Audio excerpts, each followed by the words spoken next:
Coming up next on Get Caught in a Net. Get caught in a net with Anet. For your mind, body, and soul. Get caught in a net with Anet. It's your intellectual radio show. Here to inspire you and encourage you to be your very best. Get caught in a net with Anet.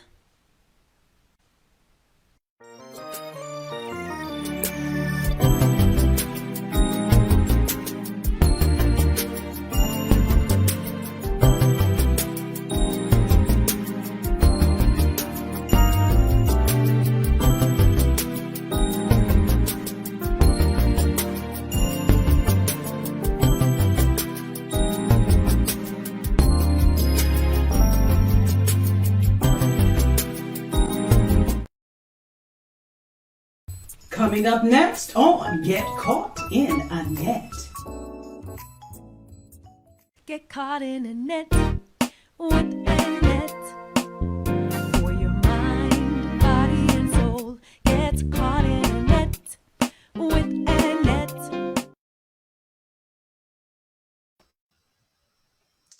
Hey guys, welcome. I'm having a little technical difficulty over here. I'm not sure what's happening, but this is your girl, Anet Harris. I am so glad that you're joining us on this afternoon. Come on in. I am the host of Mind, Body, and Soul with Anet, brought to you by Get Caught in a Net Incorporated, of which I am CEO. I am also your certified positive mental health ambassador and author, award-winning author of that bestseller, Surviving a Silenced Heartbeat. I would say if you see my face around 12 noon on Wednesday, it's time for you to come on in and get caught in the net. I'm going to ask you if you would not mind going ahead and sharing. Go ahead and click the share button. I would love for you to do that. I'd appreciate it if you would. We are live on Facebook and that Get Caught in the Net, and also in my other group on Facebook, Mind, Body, and Soul with Anet. We're also live on Instagram, Get Caught in the Net, and YouTube. At the end of this segment on today, we're going to upload it to Intellectual Radio's YouTube channel. This is where Mind, Body, and Soul is housed, and this is where you can see our shows, pre-recorded show or recorded shows. You can go ahead and watch it there as well, IntellectualRadio.com. So I am going to talk to you today about my wonderful guest. I am bringing her back. Wait a minute now. I got to do this. I got to pray first. This technical stuff done got me all thrown off, right? Lord, we thank you for all things. We thank you for blessing us and helping us, instructing us, and giving us your wisdom and your direction and your instruction. We ask that you would get the glory out of this segment, everything we go to say and do. In Jesus' name we pray, Lord. We appreciate you, oh God. Hosea 4:6 states, my people are destroyed for lack of knowledge. Because thou hast rejected knowledge, I will also reject thee. Do me a favor, when you come in, yell, say hello. Let me know if you are able to hear us okay, see us okay. Let me know how this connection is going. I would appreciate it. I see some of you have stopped in already, but let me know. Is the connection good? Because I want to bring on my guests and I don't want any interruptions. We are presenting our Where Are They Now segment. Today we are bringing back again Monique Fultz. We had her on in November of 2023. I'm telling you, these years are days are going by so fast. But we had her on under our Authors Unite to Get Caught in the Net. And so we wanted to feature her and talk about her book. Last year, many of you know I was able to connect with so many wonderful, absolutely wonderful authors. I met them at book fairs and being in the Authors Guild. And I was afforded the opportunity again to be able to connect with this young lady through a book fair here in Chicago. And I'm telling you, when I had her on, we talked a little bit about her book. I don't know if you can see it. Nowhere to Call Home. Nowhere to Call Home. When I interviewed her back in November, I had not had the opportunity to get her book and read her book at the time of the interview. I ordered it the same day that she was on the air, and I finally got it probably weeks later. It finally came. And I was writing. I said, oh, the book came in. So I grabbed it and I was heading out somewhere. Driving somewhere, my husband and I. And so we were driving, and I'm not even gonna tell you no story. I started reading the book, and I literally started crying as if my mother spanked me because I had done something wrong. I was heaving, crying. And I hadn't even gotten through the first chapter. And I said, oh my God, this is so intense. Now, mind you, I had already interviewed her, right? And I said, I have to have her back. I know you guys is like, okay, why is she talking so much before I bring her? I wanted to set that up. The reason why I'm bringing her back in the Where Are They Now segment, I want to talk to her in more detail about this book, but also I wanted her to share with you guys what is happening now with her in respect to the book, in respect to projects that are coming up regarding the book. God is opening so many doors for her, and I'm telling you, she is on a roll. And I had to get her back because she's blowing up, and I don't know where she's gonna be after a while. So I want to get her back on Mind, Body, and Soul. I see her in the backstage laughing. I'm bringing her on now, honey. I'm speaking that, okay? Oh my God. How are you doing? Good. Sleepy, but good. I'm good. How are you? I'm doing well. You don't look sleepy. You look well, honey. You look gorgeous as usual. Thank you. This is my little laughing buddy on Facebook. I mean, this girl will put up. She will put up like random hilarious posts and have us all. Those posts get me in trouble. They get you in trouble. Well, honey, I'm over here laughing with you. So continue to do just that. So I see, guys, you guys are hopping on. I don't know if you get a chance to meet Monique back in November, but I'm going to ask her to introduce herself to you guys in her own words. She might be reintroducing herself or introducing herself for the first time to you all. So Monique, who are you, and what's going on with Monique Fultz? I am just a regular girl, so I thought, but I just published my first book in January of 2023. My second book, I think it was like May or June of 2023. I am working on my third that should be out in a couple months, fingers crossed. Have my play coming up. I've been very busy. I have 4 kids, have horses. Everything's going great. Okay, she did that really Talk quick. about myself. I know, and I did that on purpose. But anyway, We just had this conversation. I know. But I wanted to know who you are. But more importantly, your journey, and talking about that is what we want to do on today. I see you ladies come in. Let me recognize you real quick. Janice Pritchard. She says greetings, like and share. For everybody. Natalie Murphy, another author, is on. Thank you so much. Okay, you guys can see and hear me fine. Thank you. I appreciate it. Somebody said, did she say horses? Yes, she did, honey. And we're going to talk about that. All right. Yes, that is an important part of her life. So let's see. Oh, okay. You guys are responding to my asking whether or not you could hear me. Wendy Smith, great afternoon. Thanks for joining us. And of course, Tiffany Green is on. Yes, she is on. Yes, fire. I see fire emojis. Yes, she's fire, honey. I'm telling you. Okay, so let's hop into this. Now, you mentioned that your first book came out in January of 2023. Yeah. And then the next one thereafter. So the one I have is the second edition. Now, was the one in January, was that the first edition? Yes, but I found out that my editor kind of messed up on some things, so I pulled it and had it re-edited. Yeah. I had Gotcha. to I think we talked about that. I had to get a new editor and everything. Cost so much money. Right, right, Yeah. yeah.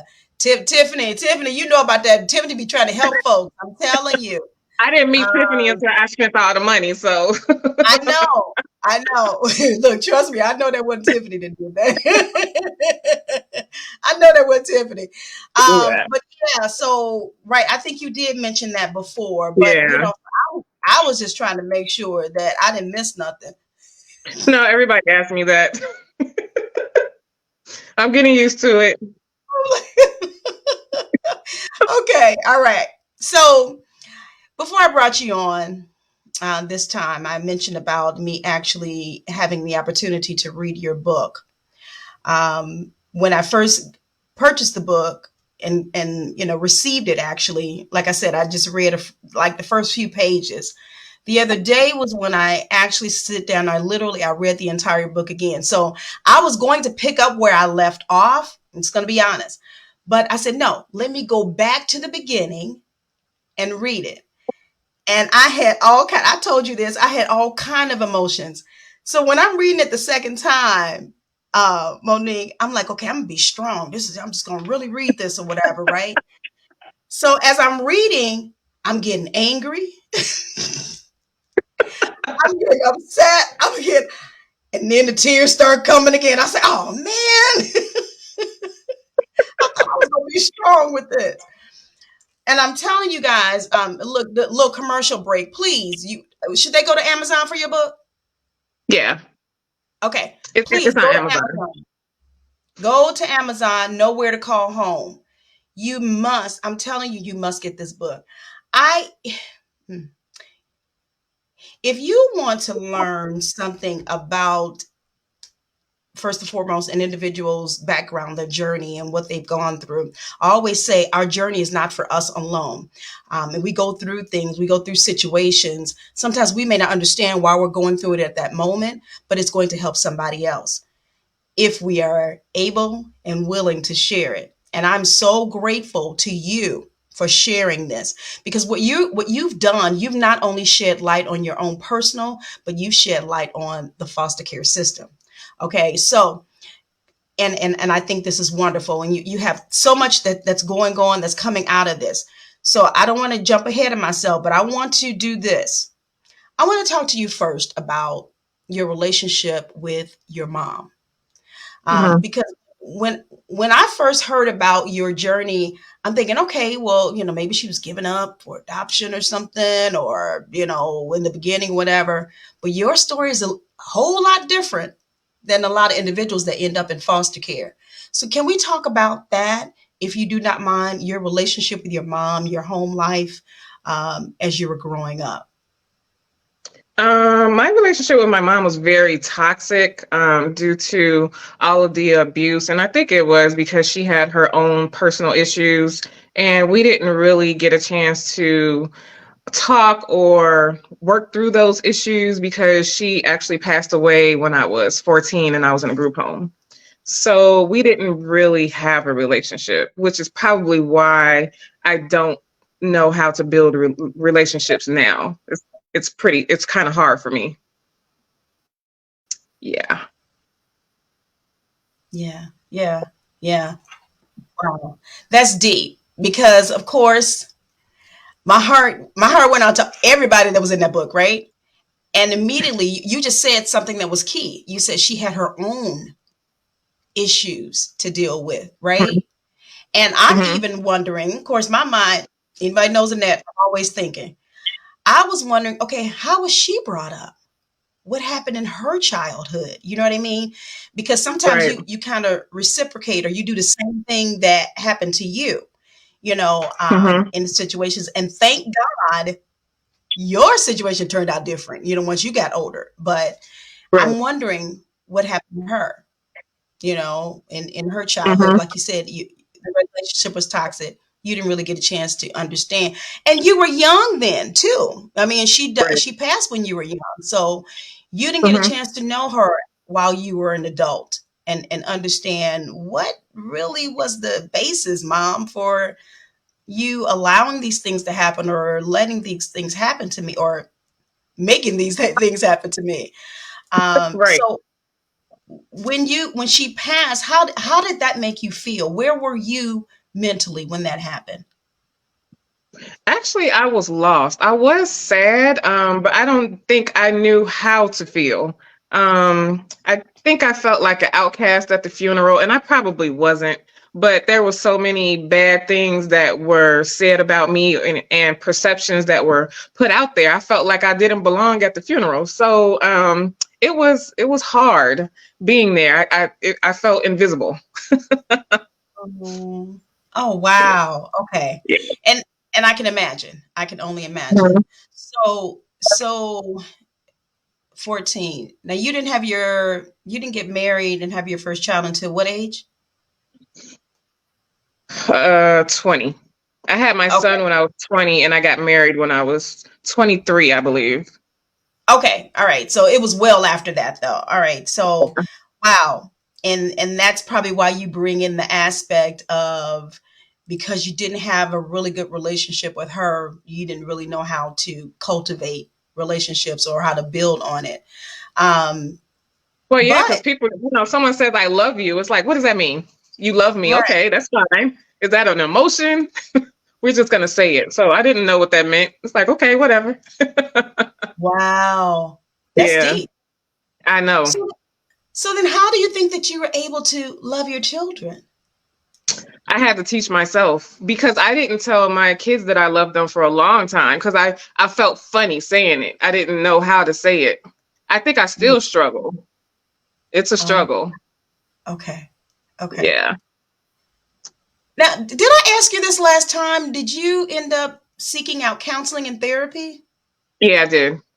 Okay. And she made me like say I love you for like an hour. But I'm like, okay, saying it and meaning it is two different things. So it was a lot. I had to really dig within myself to learn how to say, because nobody really said it to me before unless I was in a relationship. And relationships, that's not real most of the time. They're just saying it because it sounds nice. So when does somebody genuinely say I love you? That's rare. Hardly ever. Yeah. Yeah. Wow. This is so deep. This is so, you guys please get this book. Let me hop over here real quick. I'm gonna see some of these comments on here. Miss Mabel, thank you I for was trying to joining keep us. up with them. Right. So yes, very emotional. Let's see who else is on here. Oh, Tiffany said, yes, thank you for sharing your story. We're gonna definitely see you on the big screen. I totally agree, and I cannot wait for that to happen. So while you're preparing for you to go on the big screen, I'm kind of hopping around a little bit. Are you? How is this making you feel? Are you? Uh, and even support behind it. Are you hesitant for it to be on the big screen? Are you eager? Where's Monique's A mindset with that? little bit of both. I was running into a lot of hiccups with the play, even with finding a theater. People in the play world, production companies are just very competitive. They don't want to share information. They don't want to, it's about who's better than who. So I just had to completely go go in a circle. And my BFF is like calling people and calling directors. So it's been a tiring journey, but I don't know how I'm going to feel when it actually hits the big screen, because as I said before, I didn't expect it to go this far at all. Yeah, So it's yeah, amazing, but I think I still work full time. I still got my kids. I still have to live my everyday life on top of keep up with this book, keep up with this play, keep up with my new book. So it's a lot. And I'm yeah. grateful. I don't know what God had in store for me, but it's like he just dumped it like, there you go. Let's move. Pour you Right. out like they said, pour you out blessings, so many more than you can't Right. even receive them, right? I can't even Um, keep up. right. But then, even when you say all of that, I see God's compassion because he saw what you went through and he wants to be able to help somebody else. Um, Right. let's kind of stop right there for a second, talking about you. why do you feel, or have you ever thought about, why are these things happening to me? Because you not only experience one traumatic event in your life, you experience many. And after a while, I'm sure you probably were thinking, okay, what is really going on here? What is it about me? What is it about Monique um, that this stuff is happening to me? And I know, I get it. You don't really like talking about yourself, but I kind of want to bring this out a little bit, if you're able, and to kind of share with us, because again, your story is going to help somebody else. So Right. if you can you answer that? I have thought about why me, because I am getting, I feel the aura around me from different people, like, why her? And a lot of people feel like my story was worse than hers. And I was talking to my friend and I'm like, if your story is worse than mine, then why didn't you tell it? Or, why do you want to tell it now? And she said, you give people the courage to say it's okay to talk about what you went through, and it's okay to let it go, because some people keep whatever happening to them in for so long, they just become bitter and angry people, and they don't have to. So I had to look at it like, I guess I'm an outlet, even though I'm just a horrible product of the foster care system and just being abused. But there's some people their parents prostituted them. And they just don't know how to cope with life. So I'm grateful that I can somewhat cope with everyday life. I think I did okay, but I'm grateful that God is using me to tell this story. I just don't know why, and why now. I really didn't expect it to go this far.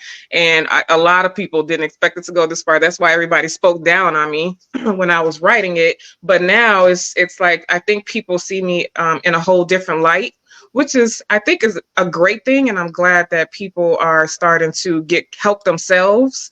I think I've turned into a psychiatrist. A lot of people I get a lot of messages throughout the day about relationships, and, they talk about their past. And one guy just sent me a message and was like, my dad threw a brick at me and busted my head. And I'm like, oh. So now I have to figure out a way to cope with not only my issues and my story, but everybody else's issues that comes to my inbox. Yeah. But I'm grateful. I think it's a good thing. Okay. Well, that's good, because you have to have that mindset, so it won't overwhelm you, Right. or pull you back. So that part. Yeah. I mean, how do you handle that? draining. Because I'm sure that it could pull you back into what you dealt with when you hear other people's stories. What do you This think? morning, I kind of had a breakdown, and I don't really talk about it a lot, but I have lately been so depressed that I think I had to call people. I had to like really pull it together, because I don't want people to be like, oh, she always got something going on, or she's always, depressed. But, talking about this book, or dealing with everybody else's issues and this book and the play, because I still have to deal with the script, can just pull you in just a dark, dark, dark hole. And like coping with life every day on top of this is just very, very, very hard. Imagine. Trying. God, I can only imagine. I see some encouraging words that are popping up on here for you, and I'm glad you individuals are doing that, because she will need that. And it is, I'm sure it is not easy for her to go through, relive in some respects, especially when you get to talking about this play. I'm sure it cannot be easy, but trust me, we are behind you. We encourage, I don't know if you're still seeking therapy, but if not, if not, make sure you do that. But I am. Good. I see Miss Mabel say your story is an inspiration for hope. It's going to be great. And she also said it's part of your journey. Natalie says here, continue to let God use you. And I totally agree. Thank you. Tiffany says the why is because you have purpose, and your strength and healing can help and save the rest of us. Come through now. Now she done Yeah, put on make me cry. she done put on her preaching hat. Now go, Tiffany. Yes. Let's see. And I would have a therapist to refer people to. I would not take on other people's property. You have enough on your plate. Yeah. You know what, Tiffany, I can about shut the show down with that, because that is so accurate. And I literally have like, I'm getting ready to date myself and say a catalog of names, but I do have a list of therapists that I refer people to, because she's right. You have your own journey. You have your own that you have to deal with. No, you're not being insensitive. Sometimes you may need to, give that listening ear. Somebody probably needs, but then, okay, you know what I'm going to do? Why don't you reach out to such and such, for further, because you don't want them to keep dumping on you. And you're not able to handle it, and it takes you down. Like you say, you're dealing with that depression. That depression you probably felt was probably not necessarily for you. It was for, heartbroken this morning. I'm like, what is wrong with me? I had to shake it off. I was so heartbroken. But I'm okay. Okay. All right. But we pushing. We holding up both your arms. We holding you up. We are probably gonna go and run it off or something. Right. But I'm telling you, this is something. And something. I always say all things work together for good, just like the scripture says. And we never know. Like you say, you just didn't know why now. You need to share this and come out with this. When I was writing my book, I didn't know. I asked the Lord. I'm like, why? This has been 39 years. Why? So you have those you have those questions, but he's like, my time is not your time, and girl, write that book, basically, and people still need to know, what's what. They're going through now. They're now going through what you went through. So let's help them. So with that in mind, let's kind of segue into talking about the foster care system. Let me say this, and you all know I know how to talk, but Monique learned me some things when I was reading her book. I had no clue. I had no clue about, what do you call it? Emergency foster care. Did I get that right? Oh yeah. Okay. Emergency foster care. Yeah. I didn't know that there was such a thing. All right. Can you talk to us about emergency foster care and how Monique became involved in that? So my mom was just, I think she did so much stuff to me. I was going to school with bruises, bloody, and DCFS would come to the house and just leave me there. So I got to the point that I was running away just to stay safe. And it took her to say, I don't want her back here, in order for DCFS to take me away from her the first time. So when they did take me away from her, because my foster care providers are not listed in order in my book. I just pointed out the ones that should be shed some light on. But they did put me in a shelter. The shelters were overcrowded, so I had to sleep on the floor for days until they got a bed. And then they would put me in a foster home. I only had one good foster home, which I talk about all the time, only because they showed me peace. They got me addicted to horses, Natalie, my big baby. That's like my therapy session. And then they sent me to the foster home, who made me live under the floor with no toilet, no food, no water, and tried to set me on fire. So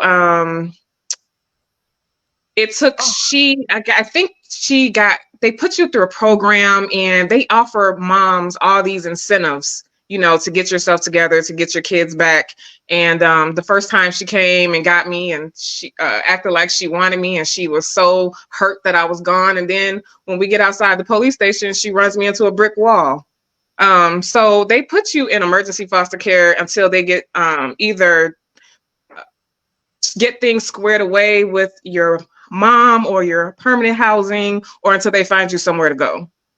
So I think I was in emergency foster care maybe once or twice. Okay. Okay. All right. Yeah. So I remember that because the first one was the family with the horses, right? That was the Yeah. emergency one. Okay. Yeah. Honey, that did something for me. Look, I don't know if they still living, if they still around. You still connect with them? Are you able to still connect with that family? No, but a lot of people tell me that I should. It would probably help me heal, but I'm really not interested in finding them. But I would like to know if they did it to anybody else, especially you have kids living under the floor. It felt like a horror movie, all concrete walls. They would let down buckets for you to use the bathroom. They would just throw the food and lock the door. It was crazy. It was so surreal. But they seemed like normal people when DCFS would drop you off. And DCFS does Wow. not check the houses like 70% of the time. They just drop you off there and leave.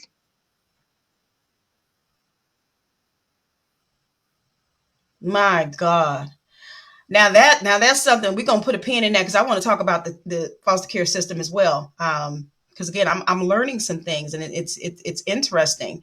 I've heard, and sometimes you hear horror stories, about individuals being in foster care. I've also heard how some families will just take on children because they're trying to get the money. Is that the same with foster care? Hmm. Is that what is that? That's foster care, right?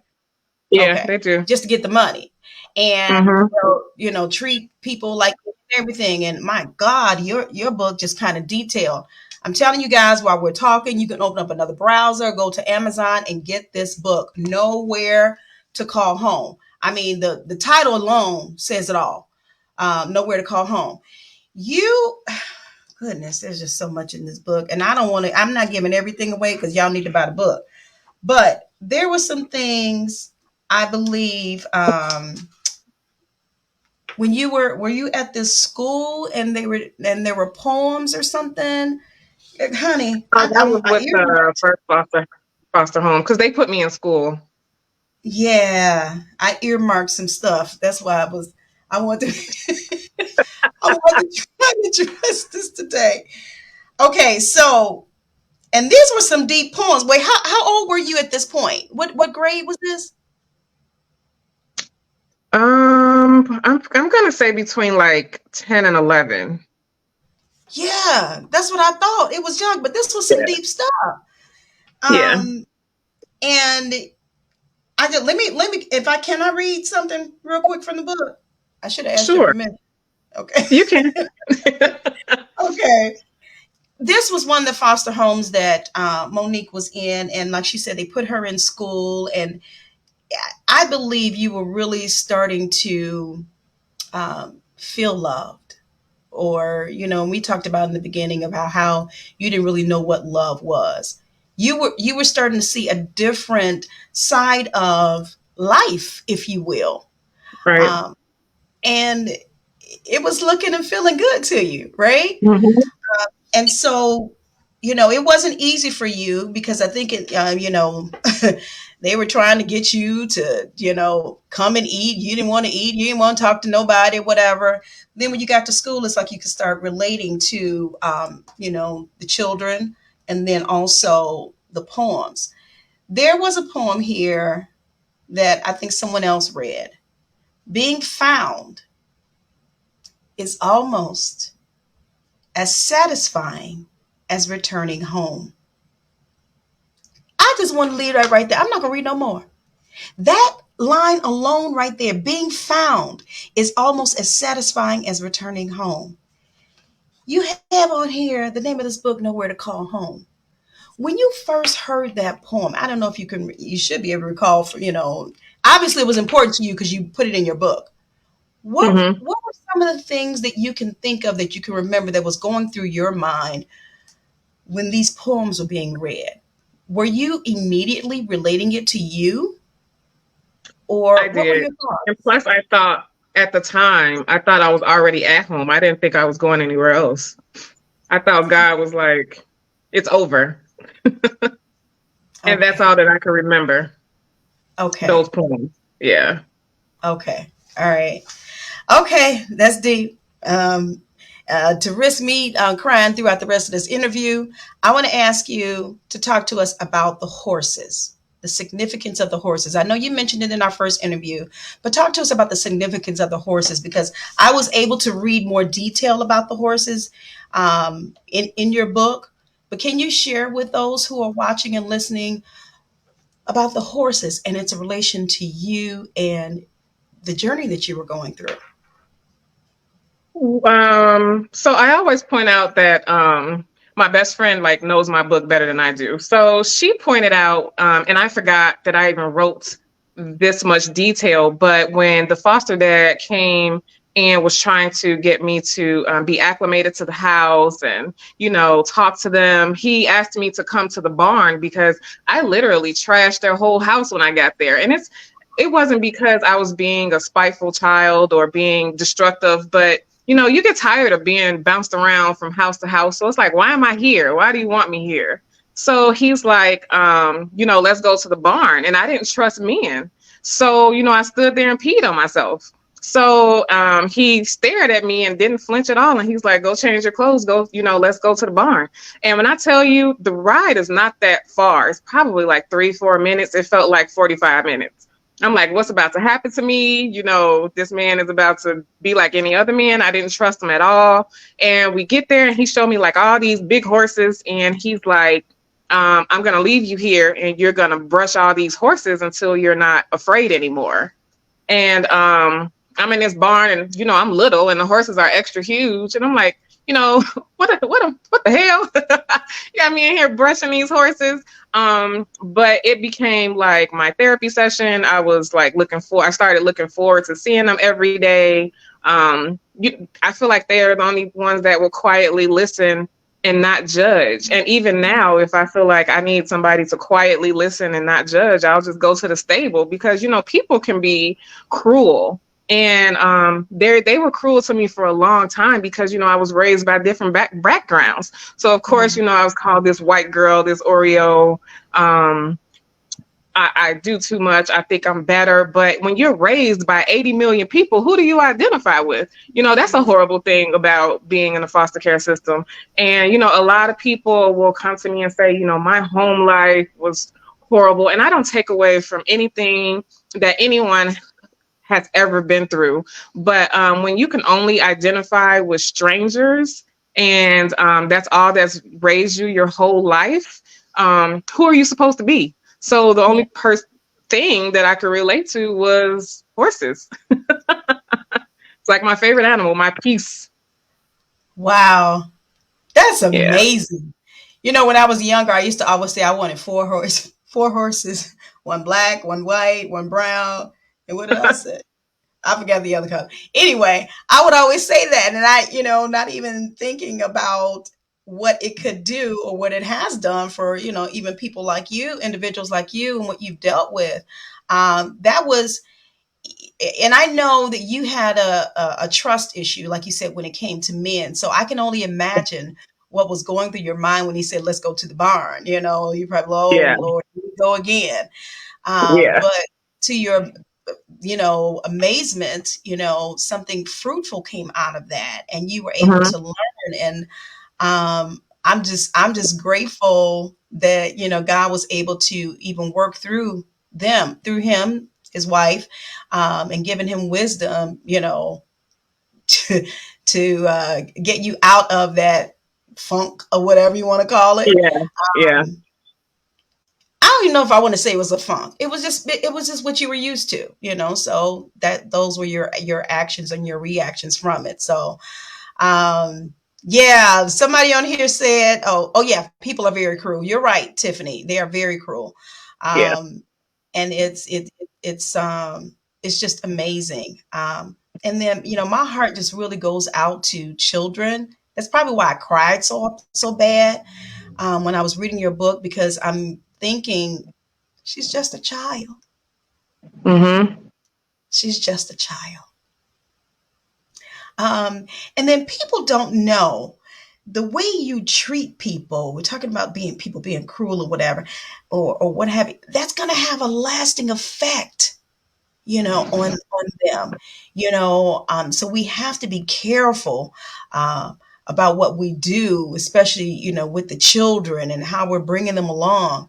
I am so grateful to God that he took what you went through and turned it around. You didn't take, and I know I said this last time on the show, you didn't take what you went through and do it to your children or do it to somebody else.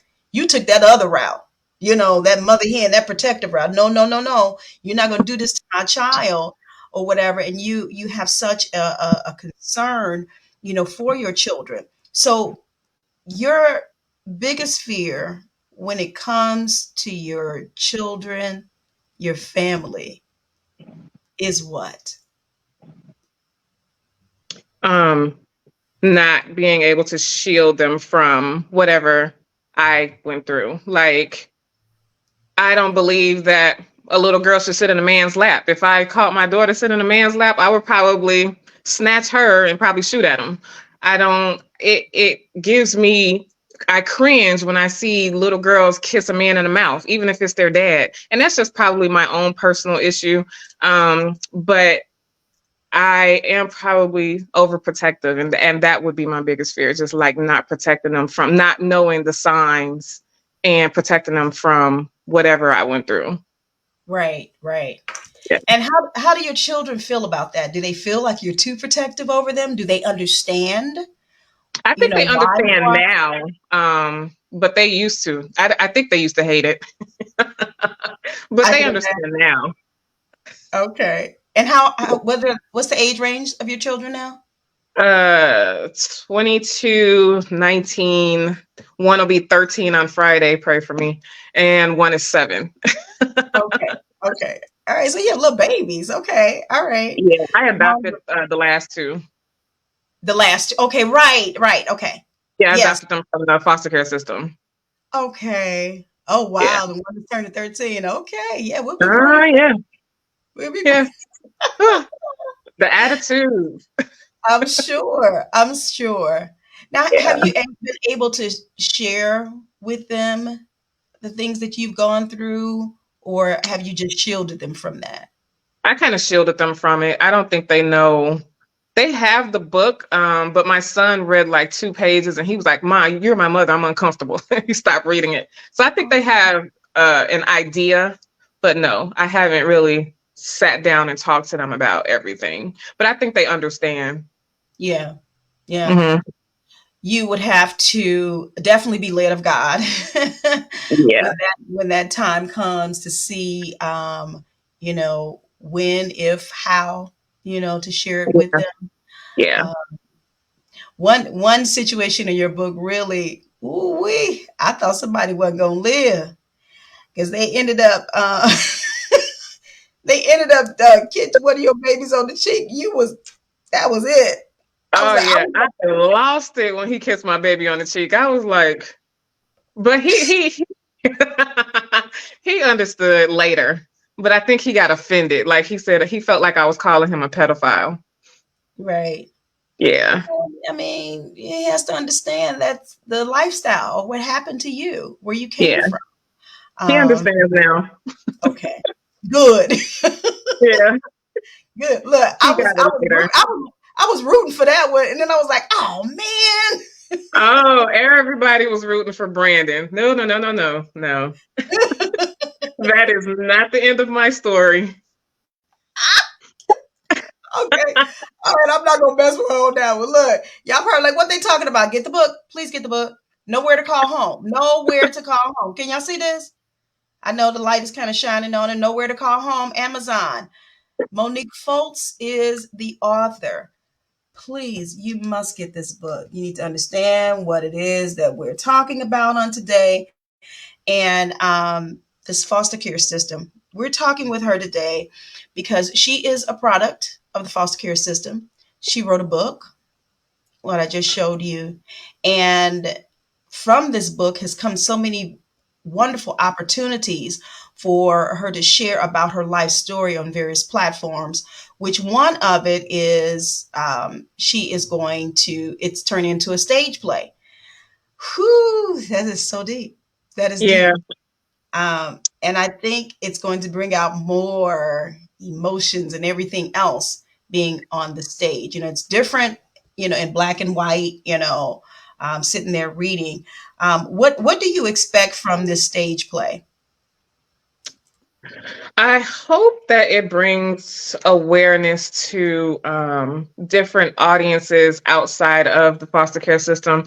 A lot of people look at kids in the foster care system as lost, especially teenage girls and boys. And they are lost because nobody really cares anymore. Everybody's just doing everything for a paycheck. And the people who do care, they're probably burnt out. So I hope that it just brings a little bit more compassion to kids in foster care and even girls aging out. They age out and they get thrown out on the streets, and then half of them don't even have anywhere to go. So I hope it brings awareness to human trafficking. A lot of people don't know the signs of human trafficking, and they think some of these girls are just prostituting themselves, and they're really not. So I just hope it brings awareness to a lot of different issues that's going on out there. Yeah. There was something, and somebody helped me out. You said something when you said aging out of foster care. I think they just opened up something in Chicago, didn't they? Some kind of a home or something. I saw it on the news, and I really wished I had it that I could share. When they age out, there's like this facility where these young women, young adults can go to live. I'm going to find it. I don't know if anybody on here knows what I'm talking about. Here in Chicago, they just opened up something. And I can't remember what side of the city that it's on. But they understand how when they age out, it's like they're kind of left, to fend for themselves. And so, it's like, now what? Yep. And I remember having a young lady on my show who was a product also of the foster care system. When she aged out, she literally had nowhere to go. And this was like years and years ago. And so she had a hard time. She had to try and, adjust and, figure out where to live, how to get a job and all of that, because she was just left like that. So I'm gonna look that up, and hopefully maybe I can put a link in it on this particular feed, so you guys can understand what I'm talking about. There's a lot going on. I see this. So let's see. I see you, Shanna. Thanks for everyone's so engaged. They are, because this is deep. This is really deep, talking about the foster care system. Okay. Who is this? Janine Harris. Thanks for coming in, sweetie. I appreciate you. She says, great afternoon. And she made a comment here. I personally knew a couple who took on 5 children who are all siblings. They are all adults now and doing very well. I heard that is very rare. Yeah. They were really precious people. They were her neighbors, and our children grew up together. Have you heard about good instances like that, or Monique? I'm going to say a very small percentage of kids raised in foster care are successful. And a lot of it is very rare that someone will take in 5 siblings. They're usually broken up. Wow. Yeah. Because you still had siblings. You were the oldest, right? Yeah. Okay. And so were you guys broken up? They were not in foster care. I was the only one put in foster care. Gotcha. Okay. Yeah. Okay. Yeah. I have heard that it is very rare for that to happen. Oh, I found it, guys. Yes. All right. So in September, I knew that it happened not too long ago. It's called the Casey Foundation, the Annie E. Casey Foundation.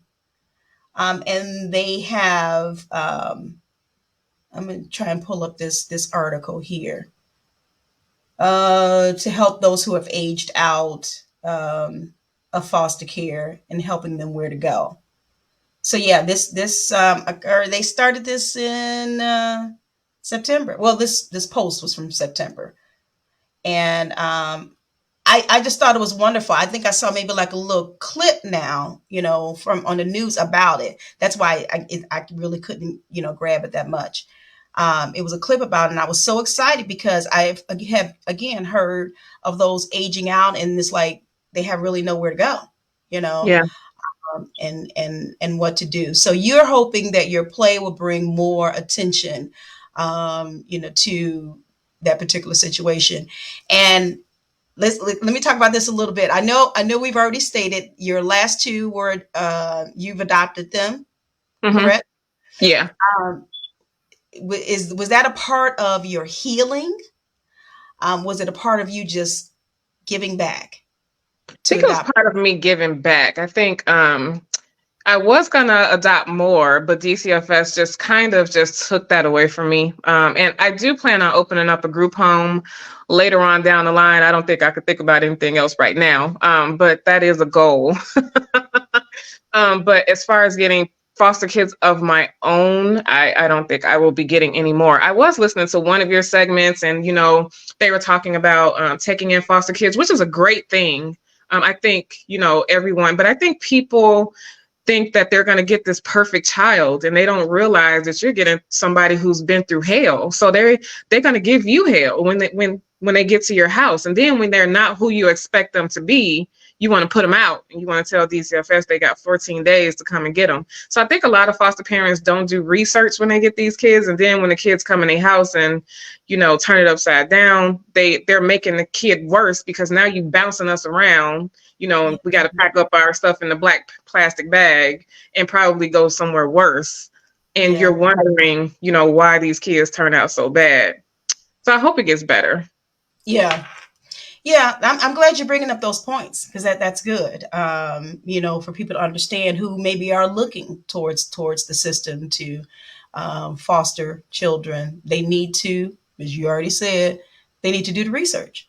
They need to understand, the details of it, because I don't believe that you were just some kind of wild child.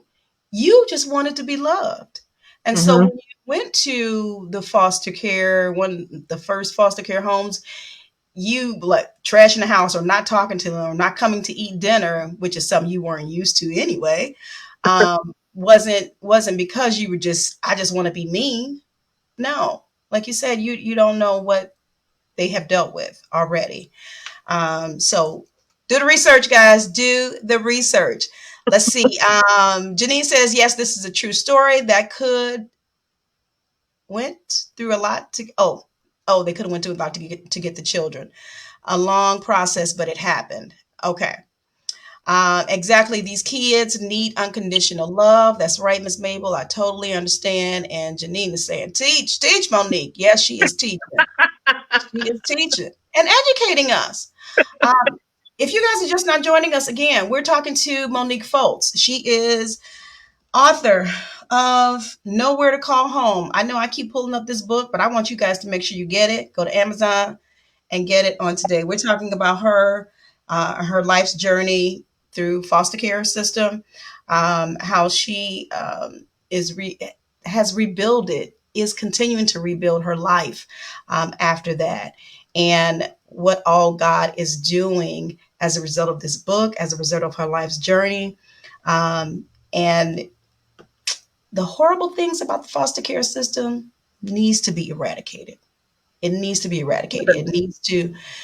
We need to bring light to it and understand and know what is all going on. See, I'm going to tell you something.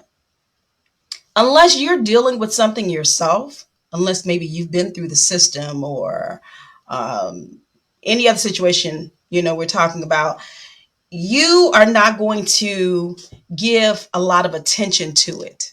And I just say it like that because you're like, that ain't me. That don't bother me. But no, we really need to open up our hearts and open up our minds to understand what it is individuals are dealing with. When I was reading your book, Monique, and you mentioned about, sometimes you would just constantly just try to run away because you were trying to run away from what was dealt to you, what you were dealing with.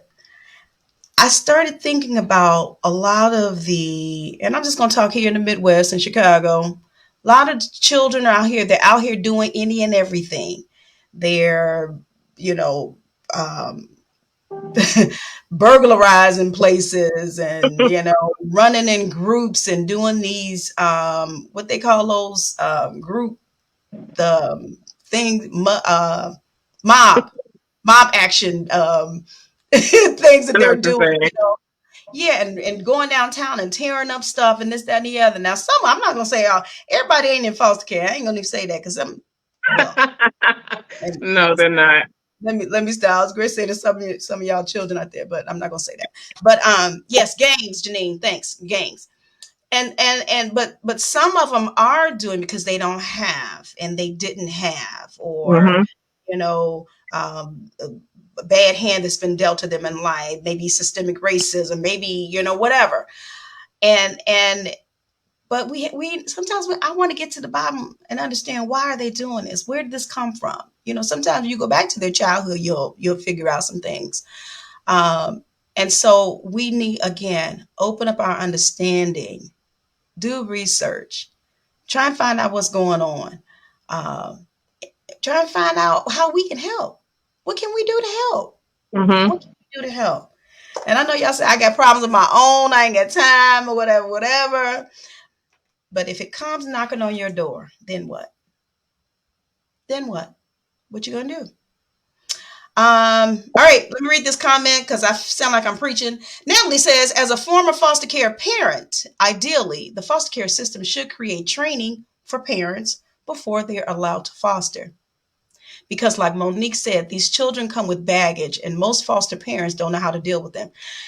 No, I've listened to them like, I want this beautiful baby and we just want to give her all the love in the world. And, and that may be true, but then you're going to get me there and you're trying to love me. And I'm looking at, what is that? What are you doing? Don't hug me. Don't touch me. I don't want what you got to offer me. So are you still going to have, this fairy tale voice tone when I come to you, talking to you, like, get away from me, and I'm pushing you away for months, not days.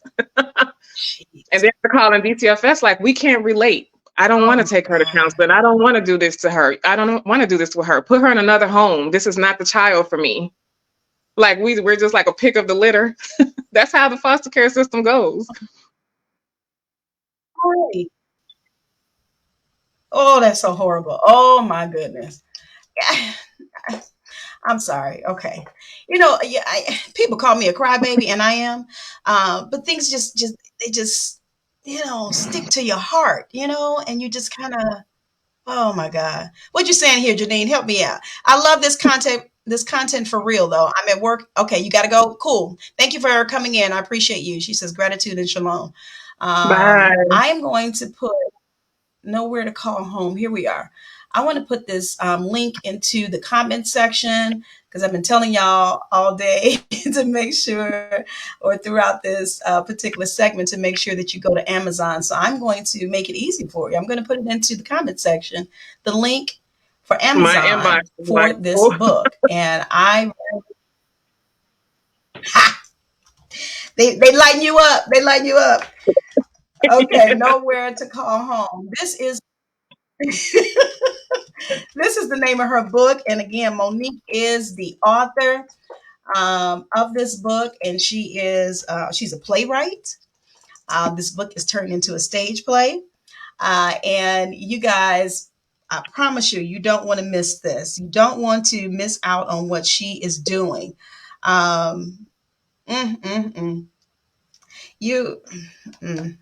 I'm looking at the back of this. The back of a book alone will grab you in. But this should allow you to reach out, connect with her, keep up with what she's doing. Before we end on today, I do want to ask you, Monique, about your supporters and your naysayers. You did kind of mention earlier about when you were writing the book, you were kind of getting a little pushback. Can you talk about that a little bit for us, and what that did for you and to you? Did it push you? Did it make you angry? What did it do for you?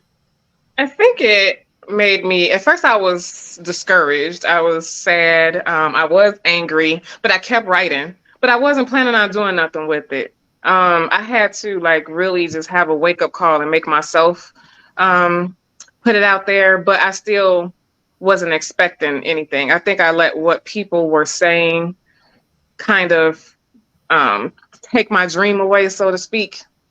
And I had to figure out that I need to just be the author of my own dream and just be the beat of my own drum. And I think that's what's gotten me this far. I just walk to my own beat. Yeah. Get it done. Right. Okay. Yeah, but there's a lot of them out there. But do you have a lot of support though, right? Now, yeah, I do. Okay. Good. Yeah. Speaking of support, I know I said we're going to end with that. There were two young ladies in your book that you kind of focused on. Obviously, they were important enough for you to mention that. What did having that friendship with those young ladies do for you at that time in your life? It kind of helped me cope. There were actually three or four of us.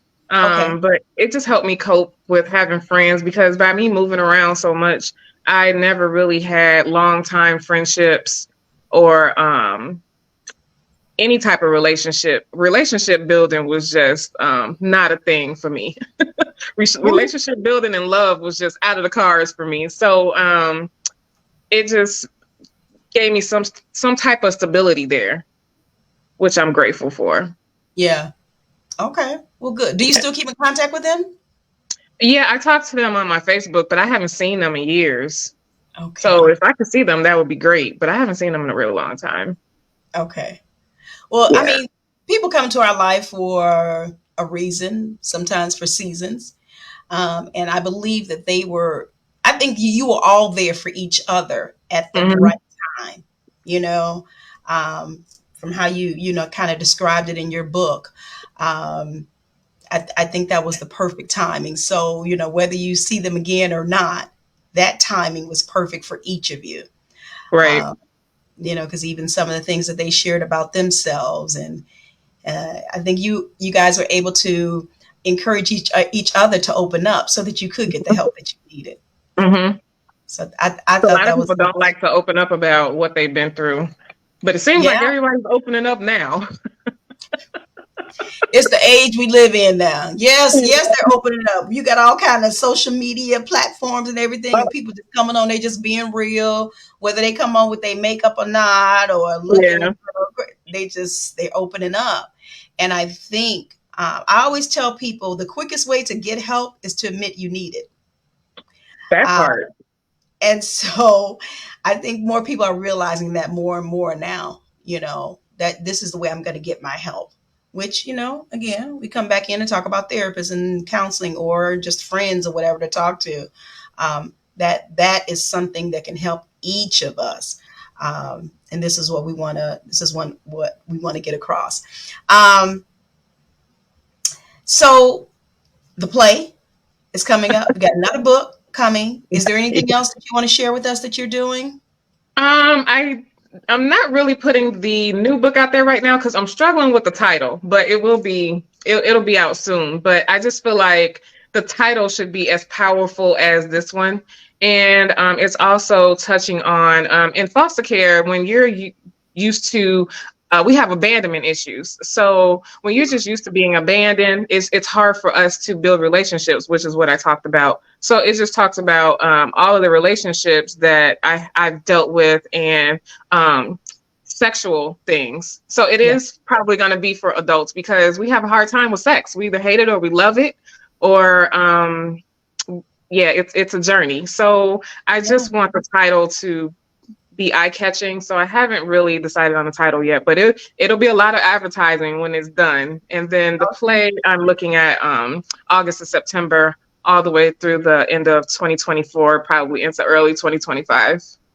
Okay, come on now. Where you come from? Why don't you?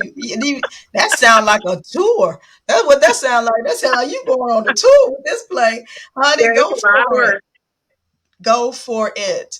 I love it. I love it. Absolutely love it. I love that you have gotten beyond whatever inhibitions that you may have had to even write the book, first and foremost, and to share it with the world. Because I'm sure it wasn't easy. I'm quite sure it wasn't easy. No, no. Uh, Natalie said she just ordered her copy. You go, Natalie. Thank you so Thank much. you, Natalie.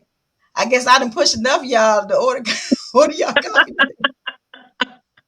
And there may be more of you who have ordered your copy. You just didn't say it on here, but thank you for those who have done that. And Natalie, yes, I was going to suggest that to her. Thank you for saying that you should enter your book in the Distinguished Authors Guild Award contest. I think you should do that. Okay. So we'll make sure you get that information, introduce you to Gina and her committee. I think it would be wonderful. Absolutely wonderful. That is giving me chills. Don't make me cry. I've been crying all day. Well, honey, that's okay. You know, crying is good for you. It's good for you. Yeah, it is. Is there anything you want to share? Some encouraging words that you want to share with us? Those who are listening now, those who will come back and listen to this recorded broadcast, and just encouraging them maybe either to live out their dream, produce their projects, books, or whatever else you want to encourage them with. I do want to just say thank you. I constantly say thank you all the time, but for me to have so much support through this I call it my little foster care abuse journey. I'm just so grateful for everybody. And I just feel like don't listen to what nobody has to say. And that's going to be mostly family members. I feel like you're going to have to push some people to the side to get where you need to go and to just keep going, no matter what it is. Yeah. Okay. Yeah. All right, y'all heard it. She said, keep going, no matter what. No matter what. We don't even care if you got some news today that you don't want to hear. Keep going. Keep pushing. Mm-hmm. No matter what. God is always, he's in control. Allow him to be. That's good stuff. All right. Well, we're waiting on that title of that second book. I'll be praying with you that the Lord give you the right title. Yeah, that was kind of spicy. So I'm just getting everybody ready for it, but it's spicy. Okay. All right now. All right. And so we'll be looking out for the advertisements when we can pre-order and all of that. So we're excited for you and what God is doing through you and how you, again, are paying it forward, giving it back to help someone else. So we thank you for that huge heart that God has given you. Thank you. Again, you could have gone a totally different way. You could have gone a different way. But I'm grateful that God has led you in this direction, and you have learned from your situation. You have learned, and you've grown from it. We all still have growing to do, but you have learned at least enough to the point where you have a book and a play coming out. Come on now, you learned something. Right. It's so we're excited for that.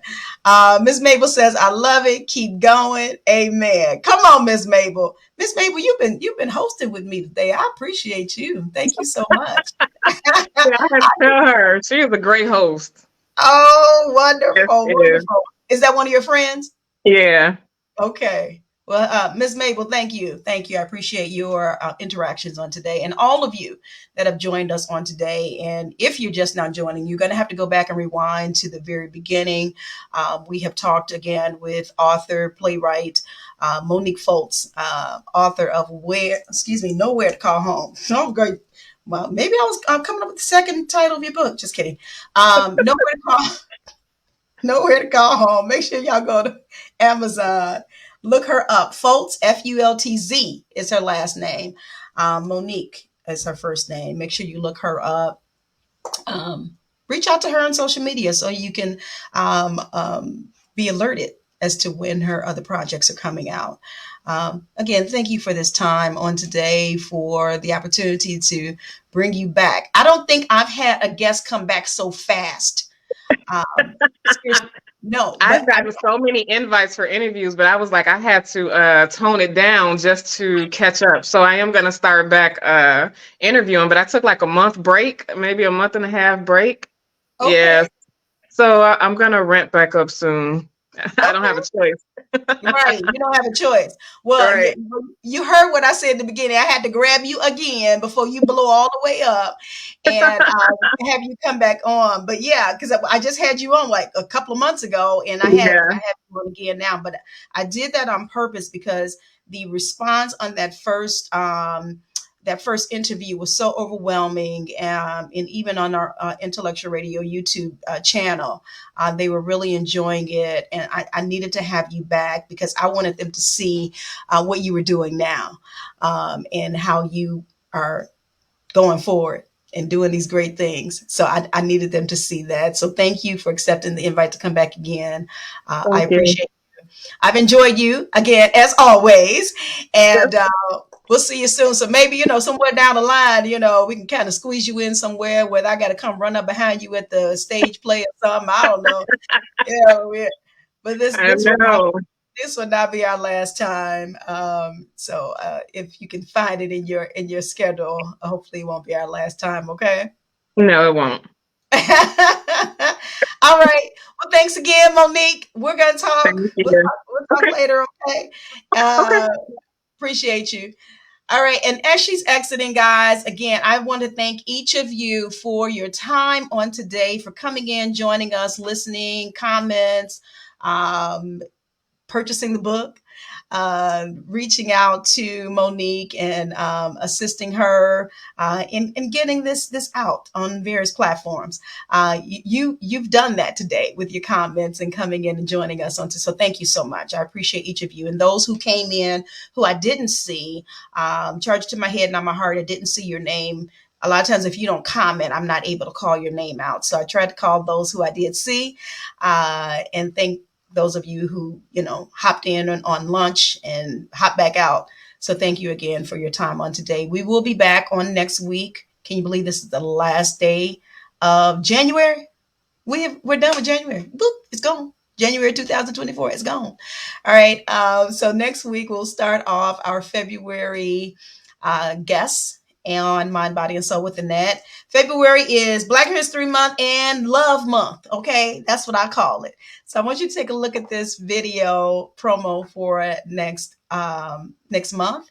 Again, we'll start off next Wednesday with another author, but she's also doing some great things. She left a corporate job to start her own thing, and I want you to take a look. All right, and for the rest of the month, stick with me. And also, thank you guys for joining me every day when I do my Sash Talk discussions, and your comments and your encouragement. And I hope that it's something that's done or said to help you. We are organizing and getting together a pop-up and or live event where we can talk about that particular Sash Talk. All right, so stick with me. We're going to get it going. We'll see you soon, okay? Get caught in a net. On the next session of Get Caught in a Net.